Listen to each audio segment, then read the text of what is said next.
Good morning, students. Today we are here to discuss the first chapter of statistics, that is Introduction to Statistics. Now the question is, what is statistics? Why should we read statistics? In every field, in every market, in every sphere of life, we need certain data, and on the basis of that data we frame some policies for future. So statistics is the subject that helps in collection of data, then classification of data, then presentation and interpretation of data, because without data we can't manage our future planning. So on the basis of the data only, nowadays we can see in elections also, in most of the companies, what they do, they just collect data, and after that calculation of mean, average and percentage and all that, they just frame policy for the future upcoming year. So now, what is statistics? Statistics has two branches, in plural form and in singular form. In plural form it means collection of data. In singular forms means the methods that we are using for collection of data, that is presentation, analysis and all this. In singular form it is this, that is the methods. In plural form it is completely what? The collection of data. Now statistics has certain characteristics, like it is based on the fact. Statistics is based on the fact. इसमें सच्चाई होती है, आप facts के basis पर ही आप इसको आगे कैलकुलेशन करते हैं. सपोज हमें कहीं किसी को एरिया में देखना है कि कितने लोग एजुकेटेड हैं, कितने अनएजुकेटेड हैं, तो वो फैक्ट पर बेस्ड है, उसको हम एजम्पशन के बेसिस पर नहीं ला सकते.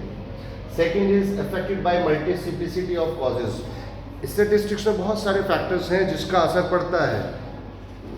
मीन्स जैसे कि हम कहें कि for example statistics of a crop, हम एक कहें फसल कम पैदावार हुई है, तो it may be dependent on rainfall, it may be dependent on fertilisers, seeds and methods of cultivation etc. So we can say that it is dependent on multiplicity of causes. बहुत सारे causes पर effect इसका असर पड़ता है. Numerically expressed, statistics का जो data है उसको हम केवल नंबर्स में ही एक्सप्रेस कर सकते हैं. हमारे पास क्लेवर या हम कहें कि फुलिश, इस तरह के वर्ड्स यानी क्वालिटेटिव वर्ड्स के लिए इसमें कोई जगह नहीं है, केवल नंबर्स में ही एक्सप्रेस किया जाता है. जब हम डाटा कलेक्ट करते हैं, should be collected with reasonable accuracy. एक एक्यूरेसी के बेसिस पर ही, हम ऐसे ही रैंडमली कहीं से कुछ भी डाटा उठा के ले आए नहीं, कुछ एक्यूरेसी होनी चाहिए. जैसे कि हम ब्लड सैंपल लेते हैं तो वो भी हमारा क्या है? Collection of data. Collected for pre determined purpose. आप जब स्टेटिस्टिकल डाटा कलेक्ट करते हैं तो पहले से हमारा कुछ ना कुछ पर्पस होता है जिसके बेसिस पर आप उसको कलेक्ट करते हो. अगर आपको पर्पस क्लियर नहीं है तो आप उसको कलेक्ट नहीं कर सकते. Next, collected in a systematic manner. एक सिस्टमेटिक मैनर से, अगर हम किसी गांव में से हमें सपोज डाटा कलेक्ट करना है, तो हम ये कि चलो रैंडमली 5 हर 5th घर में से, हर 2nd घर में से, या भाई मेल का सभी का, या एक एज हमने क्राइटेरिया रखा, तो एक पर्टिकुलर क्राइटेरिया के बेसिस पर ही हम उसको कलेक्ट करते हैं. जब भी हम डाटा कलेक्ट करते हैं तो उसको एक हम रीजनेबल एक दूसरे के साथ रिलेशन में हम हमेशा उसको लाते हैं. जैसे कि अगर हम कहें for the purpose of comparison it is necessary that data must be homogeneous और इट मस्ट बी यूनिफॉर्म और identical. Like in the figures collected they can lose a part of their significance, so they should be comparable with respect to different periods, areas. हम जब compare करते हैं कि हम कहते हैं कि लास्ट ईयर IPL में इतने मार्क्स, इतने रन बनाए थे, इस साल इतना, तो हम क्या कर रहे हैं? किसी लास्ट ईयर के एक डाटा के बेसिस पर हम उसको कंपेयर कर रहे होते हैं. So these are the characteristics of statistics. Now function of statistics क्या क्या काम करता है? To simplify complex data. It is always used to simplify the complex data. The second one is to present facts in definite form. We have to present the facts in definite form. The third one is comparison.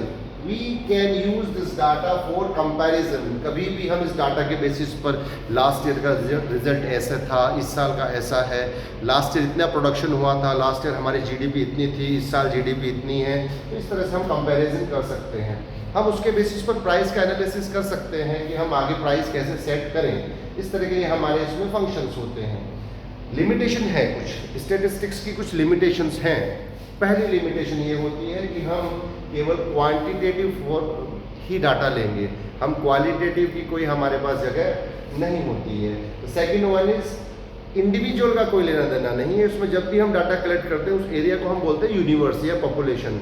उस universe में से collection किया जाएगा। हम एक आदमी से पूछ कर बोले कि हमने 100% रिजल्ट मिल गया, एक आदमी से 100% नहीं, हम कम से कम भी हज़ारों लोगों से पूछेंगे और उसके बेसिस पर हम उसमें देखेंगे कि हमारा आंसर क्या होना चाहिए। ट्रू ओनली ऑन एवरेज, ये एग्जैक्ट नहीं होता है कि हम बिल्कुल कह दें कि 99.75 हमारा इतना % लोग वोट करेंगे। सपोज इलेक्शन की बात करते हैं, ऐसा हो सकता है कि हमारा वो आसपास हो, 99 का मतलब 98 भी हो सकता है, 97 भी, तो अप्रॉक्स में हमेशा ये सही होता है। लॉ आर नॉट एग्जैक्ट, जो भी स्टेटिस्टिक्स के लॉ बनाए जाते हैं वो बिल्कुल एग्जैक्ट नहीं होते, वो आसपास होते हैं, नियरेस्ट होते हैं।